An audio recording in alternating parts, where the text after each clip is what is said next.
Bonjour à tous, nous sommes là pour parler pendant 45 minutes de Microsoft Teams qui appartient à la suite Office 365. Donc nous allons en parler pendant 45 minutes, à peu près 35 minutes, 30-35 minutes de session d'explication et de démonstration, et le reste du temps en questions. N'hésitez pas à poser des questions dans le chat de cette webconférence, et ce webinaire est enregistré et sera partagé en ligne. Allez, on y va.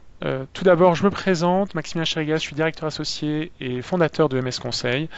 On est spécialisé dans l'accompagnement des solutions Microsoft principalement, et je suis fondateur de la plateforme Skilleasy. Et alors mon centre d'intérêt est plutôt sur l'impact du digital, sur l'efficacité et sur des personnes, principalement en entreprise. Et alors il fallait que je mette un fun fact, et donc j'ai joué dans une équipe nationale de rugby, mais celle-ci c'était au Qatar et au Brunei. Il a fallu que je voyage un peu pour être dans une équipe nationale. Allez, on y va. On va parler d'abord de travail collaboratif, parce qu'il y a eu beaucoup d'évolutions autour du travail collaboratif, donc ça vaut le coup de se prendre 2 minutes pour faire un petit état des lieux là-dessus. Ensuite, je vais vous parler de Microsoft Teams très concrètement. Qu'est-ce que c'est, comment ça marche, je vais vous faire une petite démonstration. Et puis, après toute l'histoire, la belle histoire de Microsoft Teams, de voir en réalité comment vous pouvez le faire adopter et quelles sont les étapes qu'il faut respecter selon nous pour que le collaboratif, le travail collaboratif et vos équipes bénéficient de Teams dans votre organisation. Vous verrez que c'est pas si trivial que ça, donc autant bien le préparer à l'avance. Alors évidemment, les modes de travail ont changé. On travaille de plus en plus en équipe, on travaille de plus en plus avec des échéances serrées. On est sur des multisites. Après, quand on travaille avec des gens, on ne sait même pas où ils sont, c'est d'où ils travaillent. Donc tout ça, ça a énormément changé. Et en fait, ces changements, ils ont été identifiés dans des startups, chez les étudiants, qui avaient d'autres besoins que des besoins classiques de mail et autres. Et c'est là où les outils du type Teams et puis la solution Slack, qui est une solution concurrente, dont s'est inspiré Teams, et Teams a sublimé un peu l'approche Slack.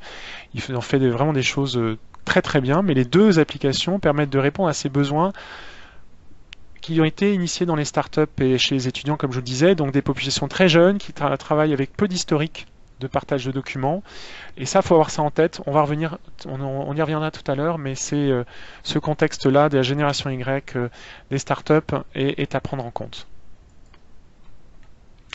Alors, si on fait un état des lieux rapide des activités collaboratives, des solutions collaboratives qui bougent et qui apportent de la valeur aujourd'hui et qui sont, voilà, qui sont en cours d'adoption, je dirais, dans les entreprises.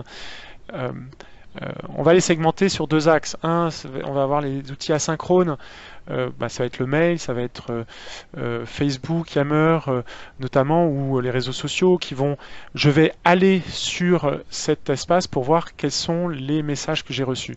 Et puis après, on a la partie synchrone qui est plus du message push, où je vais être prévenu dès qu'il y a un message. Dès qu'il y a une personne d'un groupe qui transmet un message, paf, je la reçois. Je suis informé et je la consomme directement. Et puis un autre axe aussi qui est intéressant de voir, c'est quand l'information est très structurée ou quand on est plus dans l'information déstructurée, sociale. Et finalement, ça crée 4 écosystèmes qui sont très dynamiques. Donc vous avez d'abord les réseaux sociaux d'entreprise. Alors Yammer, qui est une superbe solution pour faire de l'innovation collaborative, mais qui est un peu qui a du mal, enfin qui n'est pas forcément facile à adopter et à faire adopter un plus grand nombre et de façon efficiente. Mais d'un autre côté, Facebook a sorti son concurrent Workplace by Facebook il y a quelques mois. Donc cette activité est quand même très dynamique. Vous avez évidemment WhatsApp et Skype qui vivent ensemble sur des besoins connexes, mais qui sont très très très utilisés à titre personnel et à titre professionnel. Et puis ensuite, vous avez l'environnement autour de Slack, de Microsoft Teams, des groupes aussi, donc qui répondent à un besoin. Et il y a un petit dernier qui est très intéressant, qui est la gestion des tâches. On y reviendra tout à l'heure parce que ça a son intérêt et ça venait à la base de l'optimisation de la gestion des stocks avec les méthodes Kanban dans les usines d'automobiles et donc Trello a permis de démocratiser ça pour un très grand nombre de gestion des tâches et Planner s'est fortement inspiré de Trello et donc vous avez maintenant dans Office 365 vous avez Planner, vous avez Teams, Group, Skype, Yammer donc vous avez tout cet écosystème qui est disponible dans Office 365 et ça c'est très intéressant. Donc voilà une photo assez synthétique du travail collaboratif et quand on voit si vous voulez les besoins collaboratifs et ben ils sont très divers, ils sont très variés avec plein d'outils et ça c'est super d'avoir plein d'outils qui sont mis à disposition mais le problème c'est que s'il n'y a pas une cohérence dans tout ça, s'ils ne sont pas connectés, bah, ça crée des frictions entre les applications, les applications ne se parlent pas forcément, les interfaces ne sont pas forcément les mêmes, ne sont pas forcément cohérentes, vous avez des logins complètement, vous pouvez avoir des logins multiples, des codes d'accès à chaque fois différents, il faut à chaque fois ouvrir des nouvelles fenêtres, il y a des temps de téléchargement, donc on perd du temps dans le passage d'une application à une autre, dans le fait de retrouver les informations, qui ne se retrouve pas aujourd'hui à se dire mais où est-ce que j'ai partagé ça? Est-ce que c'est par mail? Est-ce que c'est sur mon réseau social? Est-ce que c'est sur le serveur, etc. dans OneDrive? Voilà, on est un peu perdu parfois dans la recherche et on passe de plus en plus de temps.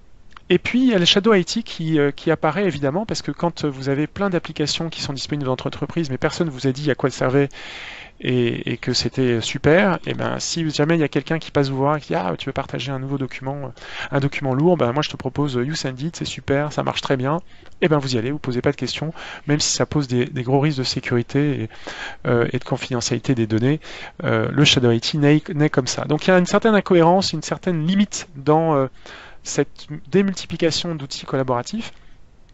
Et Microsoft a répondu avec la notion de groupe Office 365 qui permet de relier, de connecter un grand nombre d'applications internes et externes. Et ça commence avec les groupes Outlook qui est une solution centralisée en ligne. Donc vous accédez à partir de n'importe quel navigateur et vous accédez à un grand nombre de solutions Office 365. Vous avez des mails, vous avez le partage de notes, partage de documents, mais aussi vous allez pouvoir accéder à des interfaces type Power BI, etc. Mais c'est accessible en ligne.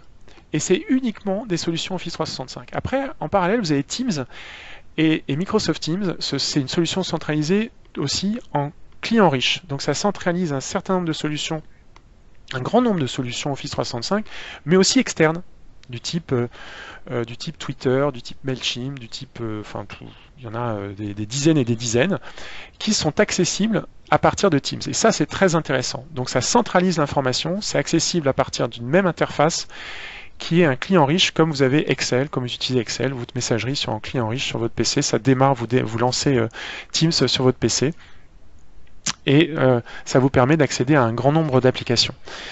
Alors, un message important aussi qui est clé, et c'est une forte valeur ajoutée dans l'environnement Office 365, c'est la cohérence du fait que quand vous créez un Teams, ça va créer en ligne un groupe Outlook.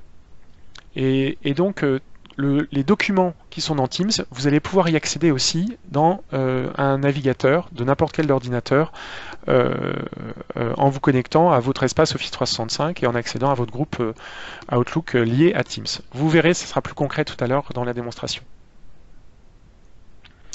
Alors Microsoft Teams, finalement, c'est quoi? Si on retient, s'il y a 4 valeurs ajoutées fortes à retenir, c'est celle-ci. Il y a l'échange instantané pour les équipes. On est dans l'esprit génération Y, dans l'esprit startup, focalisé sur un projet, avec quelques personnes qui travaillent ensemble sur un projet et qui sont connectées. Et le fait d'être connecté, c'est qu'on va mettre de côté l'email et on va avoir un chat on va avoir du chat, on va chatter. Donc c'est vraiment dans cet esprit-là qu'on va travailler en équipe. Il y a des générations qui vont être plus à l'aise que d'autres, mais c'est ce qui est proposé et c'est ce qui est demandé par certains profils, dans certaines situations. Il y a un espace central pour le travail en équipe. Cet espace central, il est très intéressant pour pouvoir, comme je vous le disais tout à l'heure, avoir un certain nombre d'applications accessibles directement.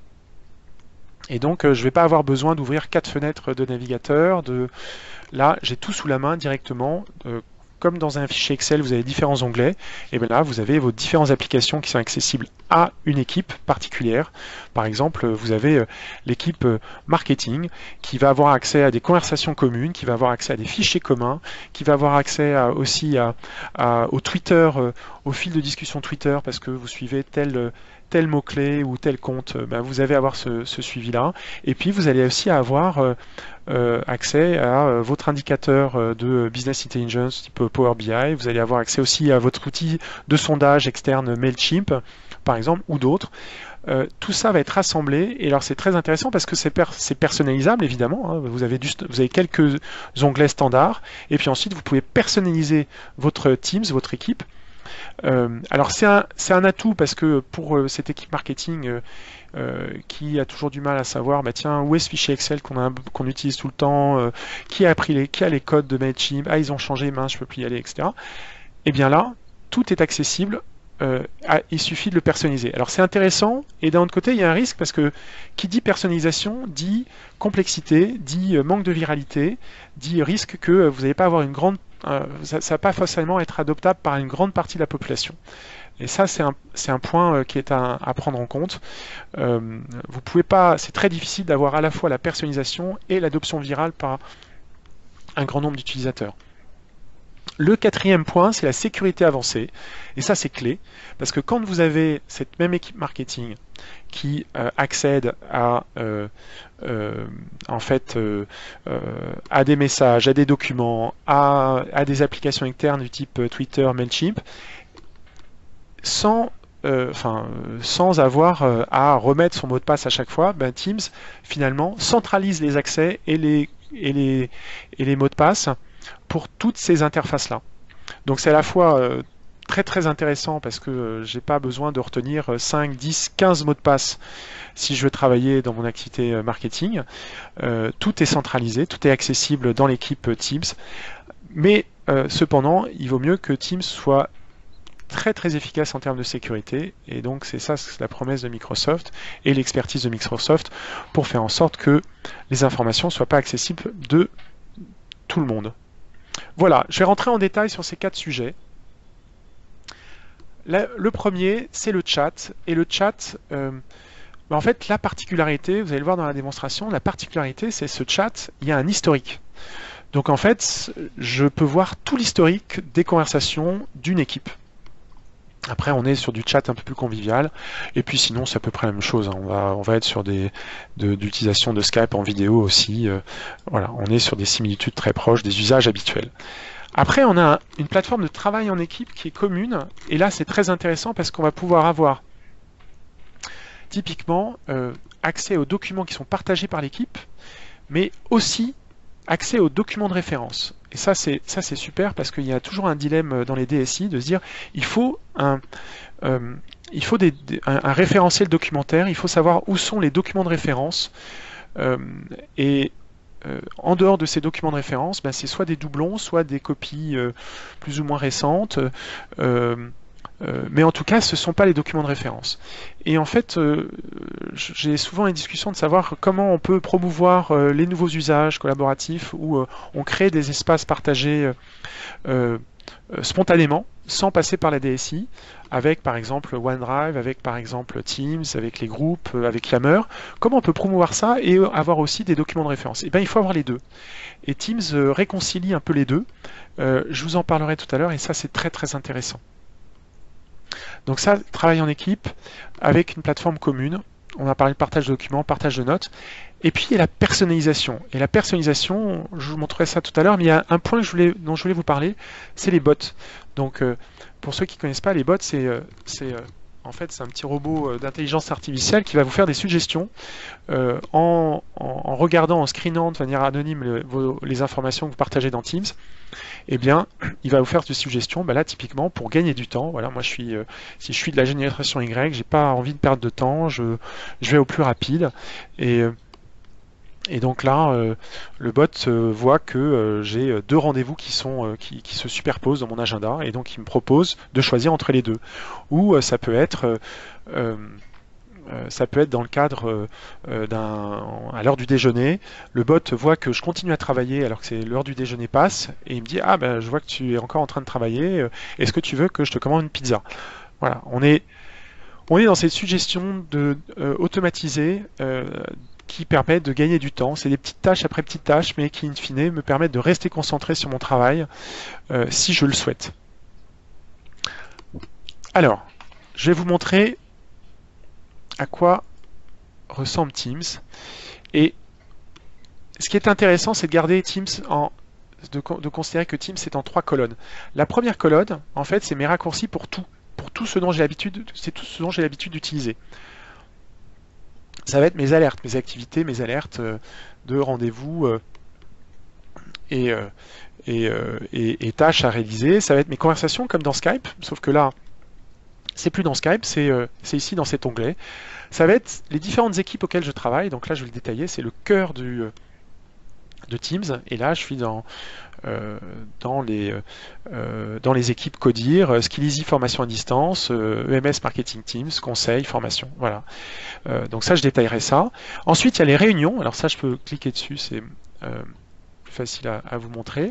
Et dans les réunions, vu que je suis censé aller moins dans les mails, j'ai mes réunions et j'ai mes liens pour aller me connecter aux réunions à distance ici. Et je vais pouvoir aller accéder à mes réunions sans passer par ma messagerie. Enfin, mes fichiers, j'ai besoin de quoi? J'ai besoin de mes fichiers les plus récents, ceux que j'ai ouverts dernièrement. Ils sont là. Je n'ai pas besoin de les chercher. Ils sont là. Et puis, j'ai des espaces qui sont par défaut disponibles ici et auxquels je peux accéder rapidement. Alors, si je reviens sur les équipes, typiquement, si je prends l'équipe formation, alors je vais revenir sur la conversation, et vous allez voir dans la conversation, j'ai des tweets. J'ai des tweets de Twitter. Pourquoi? Parce que j'ai connecté Twitter à Teams, et tous les gens qui sont dans l'équipe formation ont accès. En fait, alors si on remonte, ce sont les tweets qui qui sont soit publiés par EMS Conseil, soit qui contiennent le hashtag Skillizy. Voilà. Donc ça, c'est typiquement de la personnalisation de contenu qui vient de l'extérieur et qui est importé dans les conversations. Après, les conversations, c'est du chat un peu plus élaboré avec du like, avec des images. Alors, vous pouvez voir ici l'historique des conversations. Quand en novembre, avec Monique, on a découvert les premiers Teams et qu'on les a testés et qu'on a découvert l'intérêt de Teams, on était ravis. Voilà, donc il y a cette historique-là des conversations. Ensuite, là, il y a un onglet, vous voyez, il y a un deuxième onglet qui est par défaut, qui sont les fichiers. Donc là, ce sont derrière, c'est pour ceux qui connaissent, une bibliothèque de documents de SharePoint qui est disponible et qui est accessible. Et ce sont les fichiers qui sont accessibles pour les gens qui sont dans l'équipe formation. Là, après, l'expérience utilisateur est très très bien faite, elle est très optimisée, elle est sobre, voilà, si je clique sur un document, je vais pouvoir y accéder directement ici. Je vais pouvoir aussi le modifier très facilement, soit dedans, soit dans PowerPoint, soit dans Online. Je vais pouvoir démarrer une conversation sur le sujet. On est vraiment dans le conversationnel, c'est très facilité et toutes les autres fonctionnalités sont mises de côté puisque voilà, on remonte vraiment cet aspect conversationnel.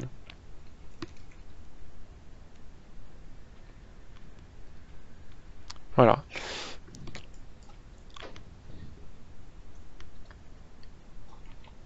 Après, on a une prise de notes, donc prise de notes partagée, ça c'est par défaut.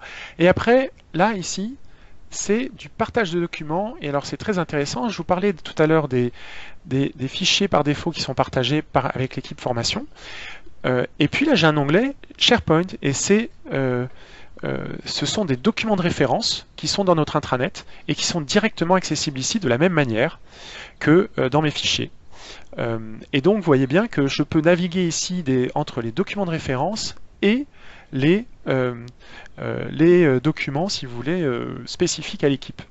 Et ça, comment je peux faire ça? C'est grâce au petit plus à droite. Ce petit plus à droite, il me permet, en cliquant dessus, il me permet d'accéder à un grand nombre d'applications d'applications qui sont incluses dans Office 365 par défaut et en fait de pouvoir rajouter un onglet au Teams avec du contenu qui vient d'un fichier Excel, qui vient de notes, qui viennent donc de Power BI pour les indicateurs. Donc SharePoint, je vous en avais parlé, de rajouter une bibliothèque documents.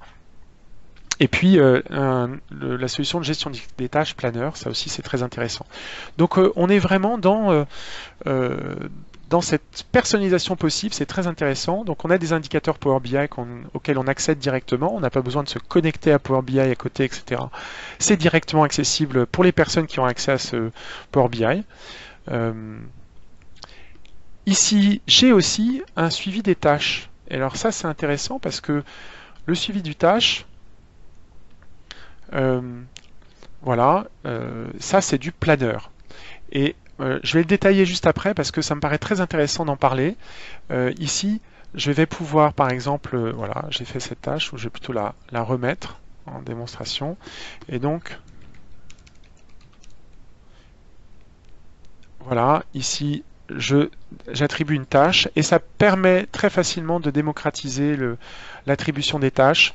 L'expérience utilisateur est très intéressante, vraiment optimisée. Et vous comprenez pourquoi je vous en parle, parce qu'il y a vraiment un intérêt à en parler, à aborder le sujet de Planner dans le cadre de Teams. Je voulais aussi vous parler des connecteurs. Là ici, avec ce petit bouton, ces trois petits boutons, quand je clique sur connecteur, je vais avoir accès à une liste de dizaines et de dizaines d'applications externes auxquelles que je peux connecter. Donc vous voyez, j'ai ajouté le fil Twitter et je l'ai configuré. On peut ajouter plein d'autres connecteurs, justement comme je vous le disais, pour une équipe marketing, pour une équipe R&D, pour une équipe commerciale aussi avec son CRM qui a directement accès à ces informations sans avoir à naviguer dans toutes les interfaces pour gagner du temps au quotidien, pour éviter d'avoir à s'embêter avec plein d'interfaces différentes. Voilà, donc ça c'est très intéressant. Maintenant, encore une fois, pour personnaliser tout ça, il va vous falloir un certain nombre de gens qui utilisent cet outil. Si Teams reste confidentiel, promouvoir cette personnalisation, ça va être une perte de temps. Donc on va y revenir aussi là-dessus. Et je vous parlais tout à l'heure du lien entre Teams et les groupes. Et bien là, quand je clique sur les trois petits points, je vois ouvrir dans SharePoint. Et donc en cliquant sur ouvrir dans SharePoint,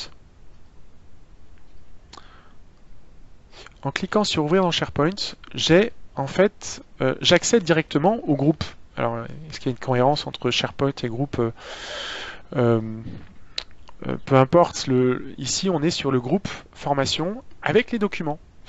Et donc, j'ai bien un groupe qui est relié à Teams. Voilà. Et donc après, on peut avoir accès à d'autres documents partagés dans Teams et dans groupe, par exemple le bloc-notes. Voilà. Par défaut, en revanche, des outils comme Planner sont pas reliés. Et puis, les outils comme Planner, si vous créez un Planner dans Teams, il va pas l'être dans le groupe. Il va pas être disponible dans le groupe. Ça, c'est un peu dommage. C'est pas encore tout à fait sec. Et puis, il y a encore une chose qui n'est pas tout à fait sèche, même si Teams est très bien fait. Vous avez des conversations dans Teams. Vous avez des mails de groupe, des échanges de mails groupés, partagés pour toutes les personnes du groupe. Dans un groupe, il va falloir choisir entre l'un et l'autre. Vous ne pouvez pas avoir les deux. Vous ne pouvez pas avoir les discussions de Teams dans un groupe en ligne. Donc ça, faut le faire attention, il faut y penser. On en reparlera tout à l'heure, c'est important. Et il y a un autre point qui est un peu dommage, c'est de ne pas avoir autant de liens, de cohérence entre Teams et Planner, parce que Planner est un outil extraordinaire. Je vous ai parlé tout à l'heure de Planner ici, tel que vous voyez là, avec des tâches, mais Planner, je l'ai aussi dans Office 365. Attendez, ici à gauche, j'ai Planner, donc il peut être activé dans Office 365, et le centre de planificateur, planification des tâches, c'est un outil de management visuel qui est très bien fait. Là, j'ai une vue globale de tous mes plans, tous mes projets, toutes mes équipes à suivre privilégiées. Je peux accéder à plein d'autres plans, mais j'ai choisi de privilégier cela. Et typiquement, quand je clique sur un plan, une équipe, je vais pouvoir avoir le suivi des tâches de cette équipe et savoir, typiquement, selon les différentes activités, qui doit faire quoi, qui est en retard, quelles sont les tâches qui sont en retard, quelles sont les tâches qui sont réalisées. Je vais pouvoir avoir une vue plus visuelle. Et puis pourquoi pas avoir un regroupement ici à droite par personne. Voilà, donc là, dans la gestion des tâches, dans le suivi des actions à réaliser lors des réunions et tout, c'est très très intéressant. Et ce qui est dommage, c'est que là, les tâches qui sont disponibles dans les Teams ne sont pas disponibles dans Planner Office 365. Elles sont déconnectées. Bon, ça va arriver, je pense, mais il faut être patient. Mais en revanche, n'oubliez pas le Planner parce que c'est un outil très intéressant et je vais en reparler tout à l'heure pour l'adoption de Teams. Voilà, j'ai terminé pour cette démonstration rapide de Teams. Maintenant, j'aimerais vous donner quelques réponses.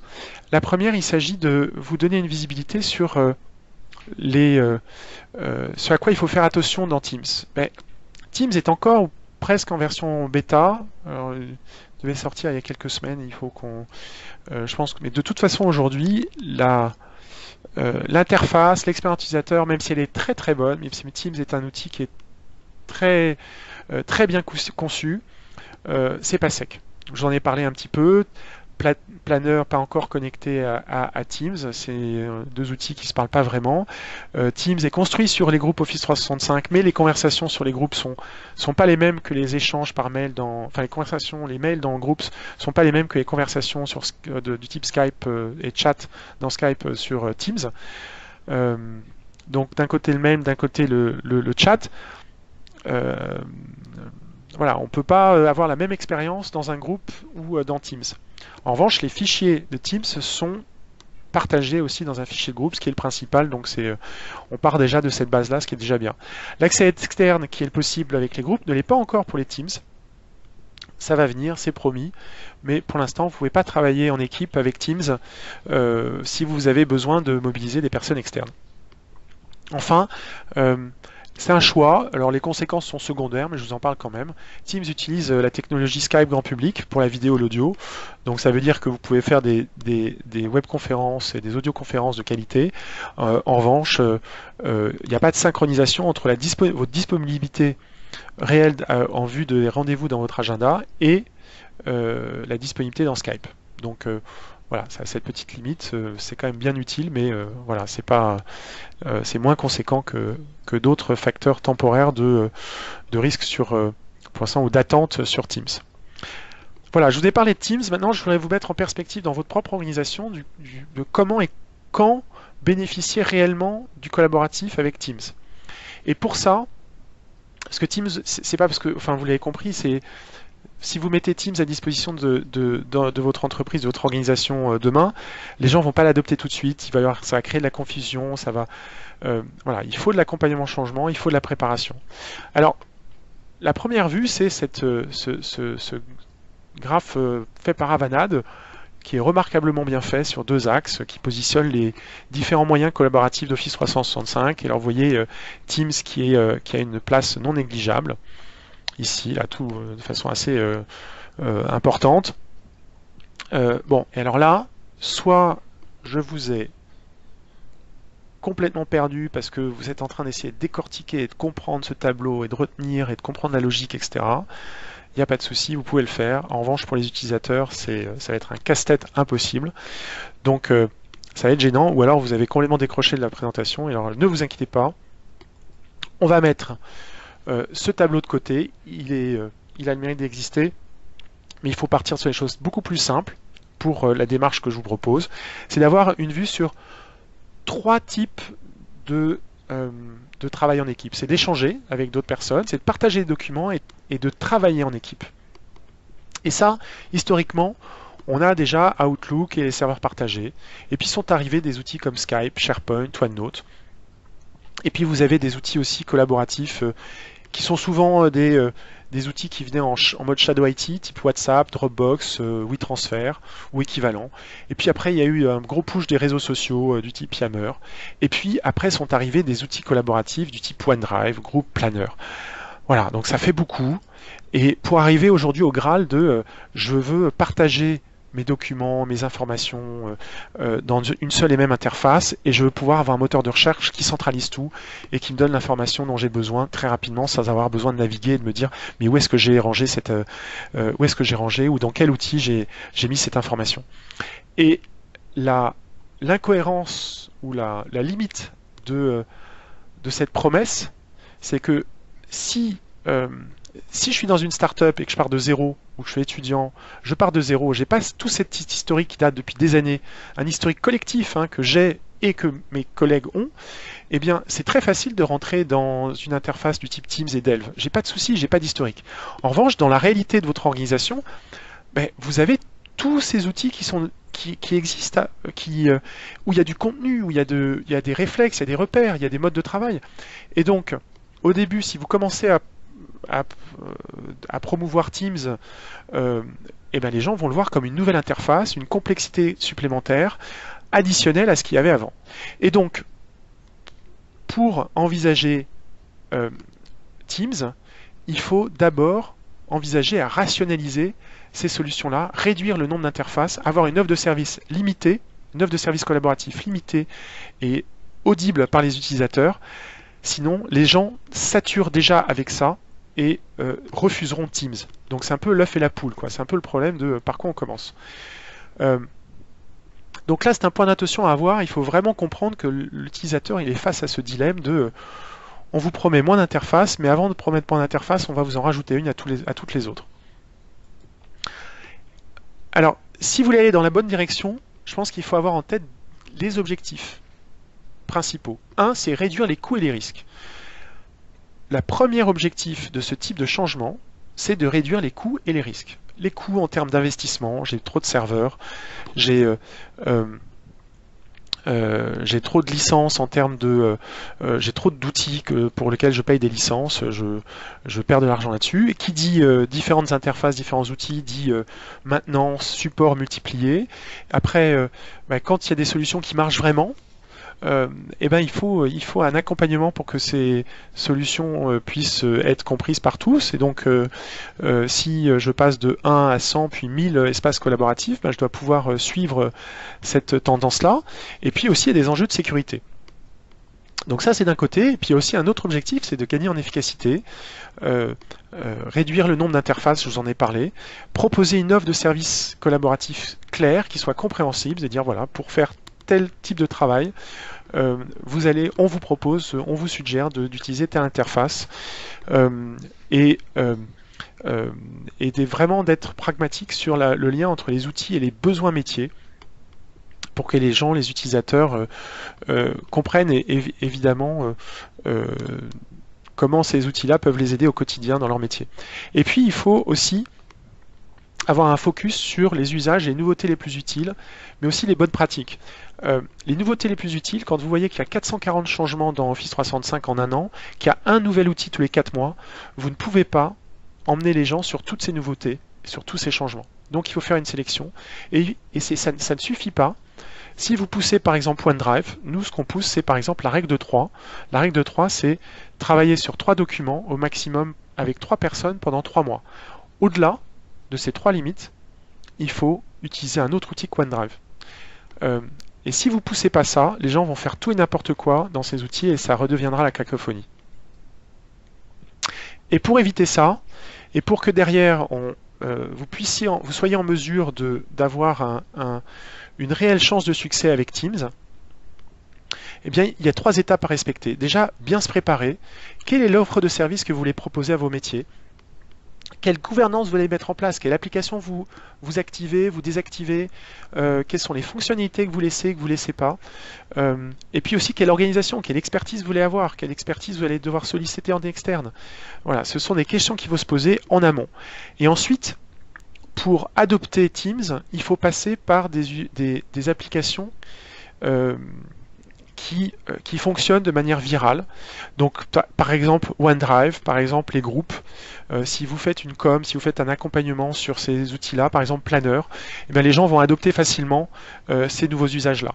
Parce que ce sont des offres simples, qu'elles fonctionnent réellement, qu'elles apportent vraiment de la valeur. Les gens voient très facilement la valeur que ça peut apporter. Après, il faut voir en fonction de l'écosystème que vous avez. Et voilà, si vous utilisez déjà une autre application qui est concurrente, qui marche très bien, ben, vous n'avez pas remplacer une application similaire par OneDrive, par exemple, pour les groupes. Mais en général, ces outils-là sont très intéressants pour apporter de la valeur et le faire adopter de manière simple.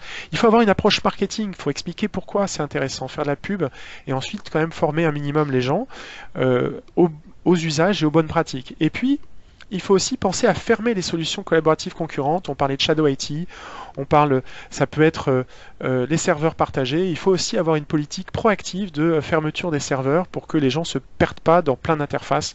Je parle des serveurs, par exemple, serveurs pour partager des documents personnels en concurrence avec OneDrive ou autre, mais il faut avoir cette politique-là pour qu'on ait moins d'interfaces. C'est quelque chose qu'on sous-estime souvent, trop souvent dans les plans d'accompagnement autour du collaboratif chez nos clients, et les gens n'ont pas forcément ça en tête, et c'est un point qui est très très important. Et une fois que vous avez ça, que vous avez l'adoption virale, que vous faites bénéficier d'adoption virale sur des outils comme OneDrive, les groupes et Planner, bah c'est d'autant plus facile si vous avez poussé les groupes et Planner, puisque c'est relié, ou ça va être très bien relié avec Teams. Et donc là, ça sera très facile de rajouter la brique Teams si les gens ont déjà les réflexes de travailler de manière collaborative sur le groupe et Planner, par exemple. Et là, ça va être intéressant de suivre les statistiques d'adoption de Office 365, de suivre les nouveautés d'Office 365. Alors Microsoft pousse des nouveautés Office 365, c'est très intéressant. C'est très important de les suivre, mais c'est aussi intéressant de faire ce que vous faites en ce moment, de suivre les webinars que des sociétés comme nous faisons, qui vous donnent un autre prisme. Et d'ailleurs, à ce propos, en mars, on va également faire un webinar sur Planner, parce que c'est une application qui nous semble être très très intéressante, qui est peu promue par Microsoft et qui est quand même un petit bijou d'efficacité opérationnelle, et donc on en reparlera dans un prochain webinar. Il y a aussi autre chose, c'est qu'il faut penser à faire adopter les usages qui sont des usages du cloud, beaucoup de changements, beaucoup d'innovations, et là nous, notre plateforme Skilleasy, c'est ce qu'on vise à faire, c'est ce qu'on promet c'est ce qu'on fait dans Skilleasy. C'est de vous dire, attendez, il y a 15 nouveautés, mais il y en a 2 qui sont vraiment utiles, les autres c'est trop compliqué, et puis il y a un petit changement dans le cloud, c'est un petit effet papillon, ça permet maintenant d'être vraiment beaucoup plus efficace. Personne n'en parle, mais nous on a vu que c'était très important, très intéressant, et donc on le remonte et on le communique aux utilisateurs. Ça c'est très important parce que c'est pas figé, beaucoup d'outils, beaucoup d'évolutions, et je vous conseille vraiment d'avoir une vue à ce sujet et de savoir et de pouvoir pousser les bons messages, ni trop ni pas assez, auprès des utilisateurs et des managers.